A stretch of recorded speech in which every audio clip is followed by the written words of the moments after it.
Saudi কাতার দ্বন্দ্ব চলছে আন্তর্জাতিক কূটনৈতিক উদ্যোগ। কাতারের সঙ্গে সৌদি আরব ও তার মিত্র কয়েকটি আরব দেশ সম্পর্ক ছিন্ন করার পর আন্তর্জাতিক অঙ্গনে চলছে নানা উদ্যোগ। এর মধ্যে কুয়েত মধ্যস্থতার প্রস্তাব দিয়েছে এবং সর্বশেষ খবর অনুযায়ী কুয়েতের আমির শেখ সাবাহ আল আহমেদ আল জাবের আজ সাবা সৌদি আরব সফরে গেছেন। তুরস্ক সরকার সৌদি কাতার দ্বন্দ্বের ঘটনায় দুঃখ প্রকাশ করেছে।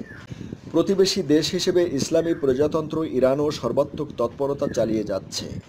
পররাষ্ট্রমন্ত্রী মোহাম্মদ জাওয়াদ জারিফ এরই মধ্যে কাতারের পররাষ্ট্রমন্ত্রীর সঙ্গে টেলিফোনে কথা বলেছেন।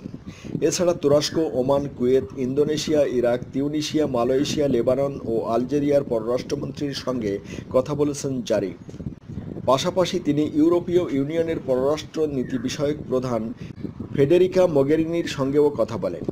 এর আগে তিনি সংলাপের মাধ্যমে চলমান দ্বন্দ্ব নিরসনের জন্য পারস্য উপসাগরীয় দেশগুলোর প্রতি আহ্বান জানান। এছাড়া ইরানের কৃষিপণ্য রপ্তানিকারী সংগঠনের সভাপতি রেজা নওরানি বলেছেন, সৌদি অবরোধের কারণে কাতার যে খাদ্য সংকটের মুখে পড়তে যাচ্ছে তা মোকাবেলায় তেহরান 12 ঘন্টার মধ্যে দোহায় খাদ্যের চালান পৌঁছে দিতে পারে।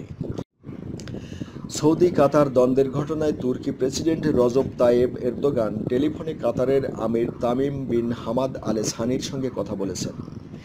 এছাড়া কুয়েত, রাশিয়া ও সৌদি নেতাদের সঙ্গে টেলিফোনে কথা বলেছেন।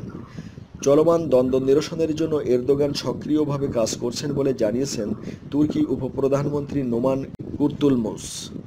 এই ঘটনায় ওমানের পররাষ্ট্রমন্ত্রী ইউসেফ বিন আলাউই বিন আবদুল্লাহ কুয়েত সফর করেছেন। এছাড়া সৌদি আরবের কয়েকজন কর্মকর্তা ও পবিত্র মক্কা নগরীর গভর্নর প্রিন্স খালেদ কুয়েত সফর করেছেন।